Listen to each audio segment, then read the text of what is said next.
Perencanaan adalah pemilihan sekumpulan kegiatan dan pemutusan selanjutnya apa yang harus dilakukan, kapan, bagaimana, dan oleh siapa. Perencanaan yang baik dapat mempertimbangkan kondisi waktu yang akan datang, di mana perencanaan dan kegiatan yang diputuskan akan dilaksanakan, serta periode sekarang pada saat rencana dibuat. Perencanaan adalah suatu proses yang tidak berakhir. Bila rencana tersebut telah ditetapkan, maka rencana harus diimplementasikan. Dalam konteks tata ruang, perencanaan harus memiliki aturan atau regulasi yang jelas agar bisa dijadikan acuan bagi pemerintah sebagai pelaku pembuat kebijakan, sehingga terwujudnya tata kelola pemerintahan yang baik. Perencanaan tata ruang tentunya harus menyesuaikan dengan kepentingan publik untuk kedepannya, agar terciptanya garis besar dari perencanaan pembangunan, yaitu kesejahteraan masyarakat. Argumen divergenisme.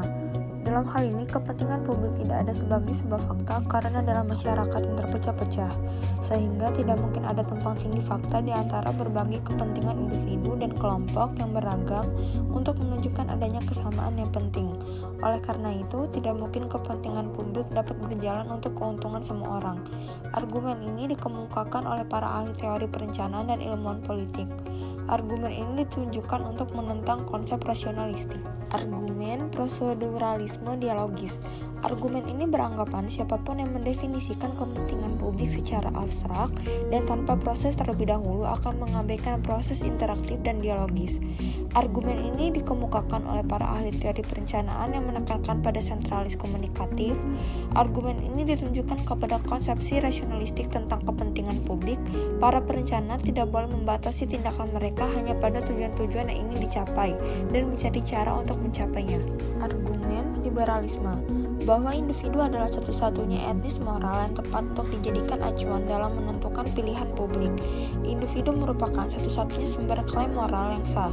Istilah liberalisme di sini untuk menunjukkan sebuah kelompok teori politik normatif yang memiliki beberapa kesamaan gagasan, yaitu: pertama, gagasan individualisme moral; kedua, gagasan bahwa kita harus membuat perbedaan yang jelas antara yang baik dan berhak; ketiga, gagasan bahwa kita tidak menginginkan sebuah masyarakat berbagi gagasan yang sama tentang kehidupan yang baik; keempat, gagasan bahwa kita harus mengakui dan menghormati hak dan kebebasan. Argumen pluralisme nilai. Kepentingan publik tidak ada sebagai nilai substansif karena tidak mungkin menyatakan bahwa nilai substansif manapun lebih baik daripada yang lain.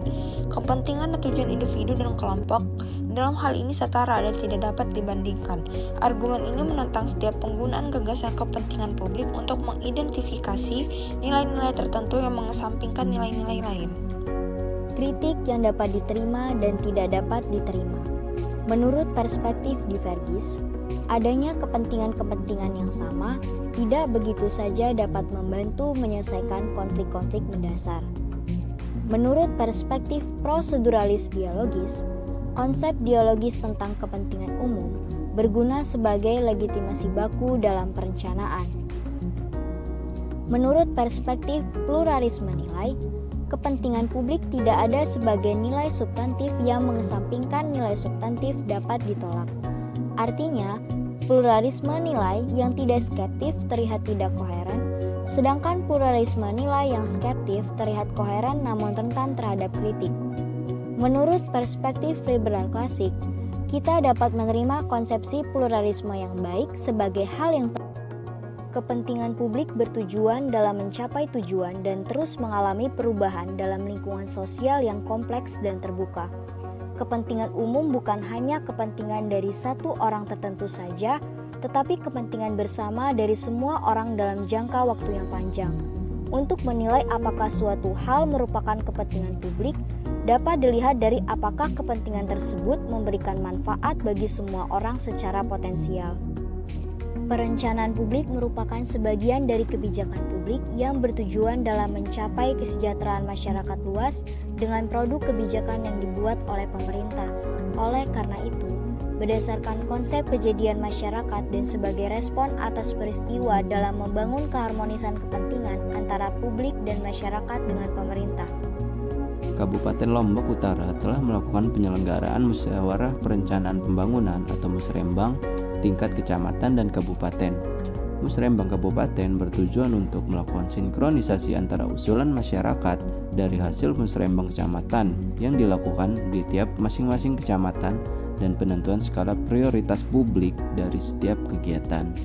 Dalam partisipasi masyarakat, perencanaan pembangunan menjadi lebih terarah atau sesuai dengan kebutuhan publik, sehingga dalam penyusunan program pembangunan dilakukan penentuan prioritas urgensi yang dibutuhkan masyarakat Kabupaten Lombok Utara seperti perbaikan infrastruktur akibat bencana alam, aturan-aturan dari pemerintah pusat dan provinsi untuk melakukan alokasi dana pada pos-pos yang membutuhkan walaupun terdapat pergeseran suatu kegiatan yang telah disahkan sebelumnya dalam Musrembang.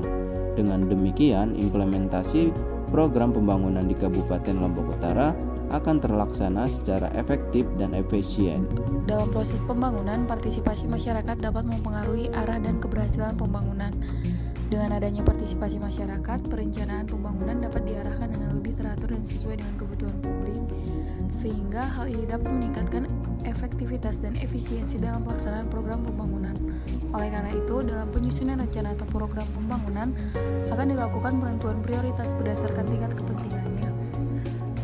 Prioritas ini akan memastikan bahwa program pembangunan yang diimplementasikan sesuai dengan kebutuhan publik dan dapat memberikan dampak yang positif bagi masyarakat dan dapat mempercepat pencapaian tujuan pembangunan dan juga meningkatkan kualitas hidup masyarakat. Seperti pada studi kasus yang telah disampaikan sebelumnya, bahwa anggaran pendapatan dan belanja daerah atau APBD merupakan salah satu indikator keberhasilan pembangunan suatu daerah, sebab APBD menggambarkan prioritas dan arah kebijakan pemerintah dalam satu tahun anggaran yang bertujuan untuk mensejahterakan masyarakat. Untuk itu, kepentingan rakyat atau kepentingan publik harus menjadi prioritas utama dalam penganggaraannya sesuai kondisi problematika daerahnya.